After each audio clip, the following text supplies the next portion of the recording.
Bonjour chers amis et bienvenue à cette quatrième leçon.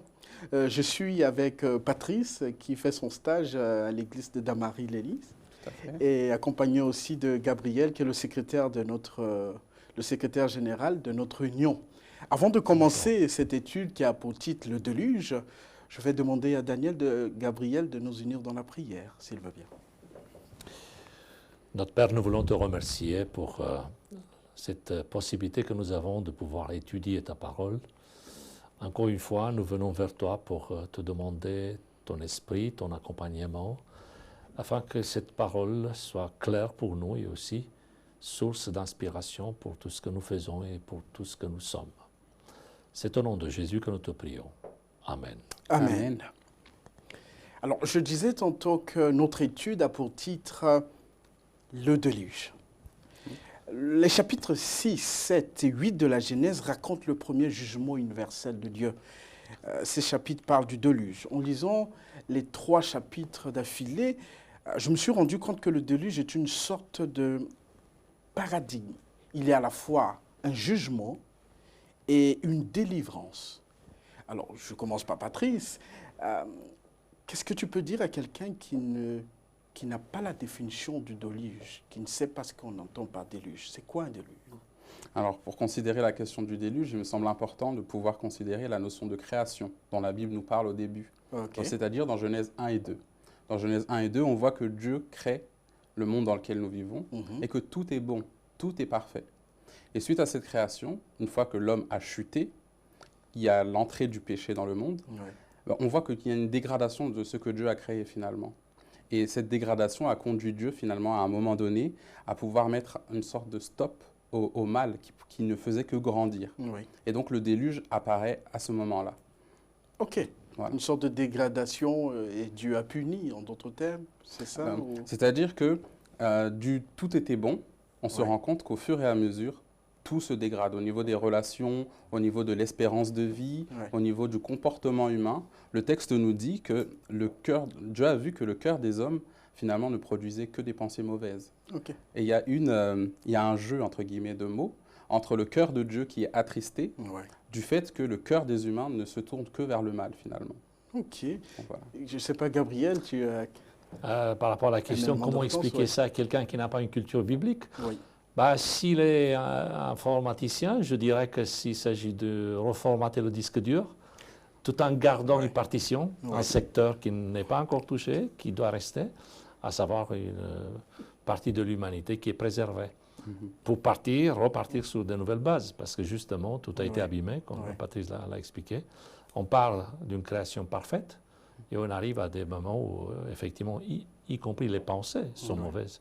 Donc là, il ne s'agit pas d'un échec de création, un échec d'origine de Dieu. Il s'agit d'un constat par rapport à la créature et à son choix. Et donc Dieu doit intervenir justement pour sauver sa créature. D'où le projet qui est mis en place, à savoir créer une arche qui est ouverte à tous. Malheureusement, elle va être réservée, elle va être utile que pour certaines personnes. Donc j'imagine qu'il y a eu destruction, tout a été inondé, il y a une fin de toute vie, quoi. C'est ça le déluge, ou bien il y a eu quelques personnes qui ont été sauvées, peut-être? Justement, comme l'a expliqué Gabriel, finalement, il y a une partie qui a été éliminée, mais en même temps, il y a un reste que Dieu a préservé au travers de l'arche. Et ce qui est intéressant, c'est que on parle du déluge et de la destruction, mais il est bon de se rappeler que Dieu a déjà averti en amont. C'est-à-dire que Noé, pendant une période de 120 ans, a expliqué ce qui allait arriver. Donc chacun avait la possibilité de se préserver, entre guillemets, de ce qui allait arriver. Au travers de cette arche, il y avait une possibilité d'échapper à la destruction. Et c'est aussi un élément qui me semble intéressant. Tu soulèves la question de l'arche. Je ne sais pas, Gabriel, est-ce que archéologiquement parlant, le déluge a existé? Il y a eu lieu ou pas? On doit se contenter du texte biblique et l'accepter comme tel par rapport à la foi et par rapport à notre instruction religieuse, spirituelle. Mais il faut dire également qu'il fut un temps où cette idée de pouvoir prouvé par l'archéologie, ça a créé un engouement extraordinaire pendant des décennies. Il y a eu plusieurs expéditions qui sont allées en Turquie, l'actuelle Turquie. Certains ont voulu identifier le mot, la montagne, l'endroit exact où ça a dû se produire, et notamment la fin du récit biblique. Mais il y a des noms, hein, y compris des archéologues français. Mais il faut s'arrêter, il faut se contenter du texte biblique parce qu'effectivement, il n'y a pas eu des preuves concrètes. Un des pères de l'Église, par exemple, mentionnait un petit bout de bois qui aurait servi à quelqu'un d'autre, un roi païen, pour qu'il en fasse un bout d'une statuette qui lui servirait d'objet d'adoration, et ainsi de suite. Donc il y a une exagération dans les récits populaires, mais d'une manière lucide et rationnelle, on doit constater que ces preuves, soi-disant preuves, n'existent pas véritablement. Ce qui existe, en revanche, c'est le texte biblique tel que nous l'avons, et c'est à lui que nous nous référons pour pouvoir construire, bâtir éventuellement des leçons ou des applications dans notre vie par la suite. D'après ma lecture, la cause du déluge se trouve dans Genèse. Genèse chapitre 6, versets 5 à 8. Je vais faire la lecture. Genèse chapitre 6, versets 5 à 8, où il est écrit: L'Éternel vit que la méchanceté des hommes était grande sur la terre, et que toutes les pensées de leur cœur se portaient chaque jour uniquement vers le mal. L'Éternel se repentit d'avoir fait l'homme sur la terre, et il fut affligé en son cœur. Et l'Éternel dit: J'exterminerai de la face de la terre l'homme que j'ai créé, depuis l'homme jusqu'au bétail, aux reptiles et aux oiseaux du ciel, car je me repens de les avoir faits. Mais Noé trouva grâce aux yeux de l'Éternel. D'après ce texte, en quoi le déluge est un jugement pour les uns et un acte de grâce pour les autres, parce qu'on a vu que le Seigneur a préservé Noé de là. Je ne sais pas, Patrice. Ouais. Ce qui est intéressant, effectivement, dans ce texte, c'est que, comme je le disais tout à l'heure, il y a la notion du cœur des hommes, qui est finalement contaminé par le mal, et du cœur de Dieu qui est affligé de ce constat à la fin. Et puis, en parallèle de cela, donc, il y a la notion de jugement qui intervient pour le cœur mauvais des hommes qui perpétue le mal. Mais en même temps, on voit que la grâce de Dieu intervient au travers de Noé. Le verset 8 nous dit « Noé trouva grâce aux yeux du Seigneur ». Donc là, ce qui est mis en avant, c'est vraiment la grâce que le Seigneur met à la disposition, finalement, d'une partie de l'humanité. Donc, je vois au travers de ce texte que, finalement, Dieu est présenté comme un Dieu juste, un Dieu qui aime, un Dieu qui est amour, un Dieu qui fait grâce, mais il y a aussi la notion de justice et de jugement qui interviennent. Et c'est là que je peux être interpellé, moi, en réfléchissant, en me demandant, moi, est-ce que je suis capable d'être en même temps juste et amour ? Et je dois reconnaître que ce n'est pas évident. C'est pas évident. Et là, on voit que Dieu, finalement, lui, a cette capacité à allier les deux en même temps. Je ne sais pas si Gabriel a quelque chose à ajouter sur... En même temps, le récit de cette destruction, qui est une destruction à l'inverse par rapport au récit de la création, de deux éléments. Le premier, c'est dans les premiers versets du chapitre 6, quand il est question de comment les choses ont évolué. Donc, ils se multiplient, tout se passe bien, sauf qu'on voit se distinguer deux dimensions, deux trajectoires. Il y a les fils de Dieu, ceux qui obéissent à Dieu, ceux qui restent fidèles, et puis il y a les fils des humains qui commencent à voir que tout est beau. Le mot qui est utilisé, c'est ça, les filles des humains étaient belles. C'est le même terme, tov, qui veut dire parfait, et ça rappelle le mot qui était, le qualificatif qui était mentionné à chaque fois quand un jour était achevé, pour dire que tout est parfait, tout est bon, tout est exceptionnel. Eh bien, la même chose ici, on constate autre chose qui est bon, qui est beau, en faisant allusion, si vous voulez, à une autre création, à un ordre différent, pas celui de la création. Et deuxième indice, toujours dans cette comparaison, dans ce parallèle littéraire, quand Dieu dit qu'il va détruire et qu'il n'y aura plus rien sur la terre, la description de ce qui est sur la terre, c'est dans le sens inverse par rapport au jour de la création. On commence par l'homme, ça va continuer avec les animaux, les plantes, ainsi de suite, et on arrive au premier jour de la création en fait. Donc on part de la fin de la semaine, si on doit énumérer toutes ces catégories, pour arriver vers le point de départ où il n'y avait plus rien au début. Donc c'est pour dire l'importance du plan de Dieu, du projet de Dieu, et en même temps constater cette situation qui invite, qui permet à Dieu d'avoir une attitude malheureusement radicale, tout en étant dans l'ouverture, une nouvelle création, un nouveau départ, avec ceux qui le souhaitent. Une nouvelle création, un nouveau départ, c'est bien. Tu as mentionné cet aspect. Quand on parle de nouveau, on s'attend à ce que ça reste nouveau ou bien éternellement. Mais en lisant toujours la Bible, je me suis rendu compte qu'il paraît qu'il y aura une autre fin par rapport à notre planète. Et la Bible semble dire que ce n'est pas par l'eau. Aujourd'hui, quand on voit par exemple au Brésil, à Madagascar, en Équateur ou bien en Australie, là, il y a beaucoup d'inondations. Et cela fait partie des catastrophes naturelles avec des conséquences malheureusement, des lourdes conséquences. Mais quand je lis dans Genèse chapitre 9, versets 8 à 13, si vous avez le texte, on va lire ensemble. Il y a quelque chose qui m'a intrigué. Genèse chapitre 9, versets 8 à 13, il est écrit: voici que moi j'établis mon alliance avec vous, avec vos descendants après vous, et avec tous les êtres vivants qui sont avec vous, les oiseaux, les bétails, toutes les bêtes de la terre, tout ce qui est sorti de l'arche. Oui, j'établis mon alliance avec vous. Aucun être de chair ne sera plus détruit par les eaux du déluge. Il n'y aura plus de déluge pour ravager la terre. Dieu dit encore: voici le signe de l'alliance que j'établis entre moi et vous, et avec tous les êtres vivants qui sont avec vous, pour les générations à jamais. Je mets mon arc au milieu des nuages pour qu'il soit le signe de l'alliance entre moi et la terre. Alors, n'existe-t-il pas une sorte de contradiction entre le texte biblique et la réalité? Parce qu'on a l'impression que tout est en train de partir en désordre, en destruction par les eaux, et Dieu dit que il n'y aura plus de destruction par l'eau. En fait, je ne comprends pas, je ne sais pas. Oui, c'est une question intéressante.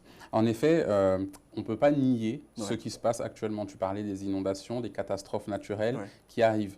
Et c'est vrai c'est quelque chose qui est devant nous et qu'on ne peut pas faire comme si ça n'existe pas. Mais dans le même temps, c'est important aussi de considérer l'importance des mots. Quand on parle du déluge, on parle d'un cataclysme, de quelque chose à l'échelle universelle, mondiale. Intéressant, OK. Et maintenant, quand on regarde ce qui se passe dans certaines zones géographiques, sur le plan local, il y a des inondations, il y a des catastrophes naturelles. Mais pour moi, l'envergure n'est pas la même. Quand on parle du déluge et d'une catastrophe qui survient localement quelque part, ce n'est pas la même chose. D'autant plus qu'au niveau de l'origine des eaux, je pense que ce n'est pas la même chose. Dans le déluge, il est question de l'intervention de Dieu qui met un stop au mal, finalement.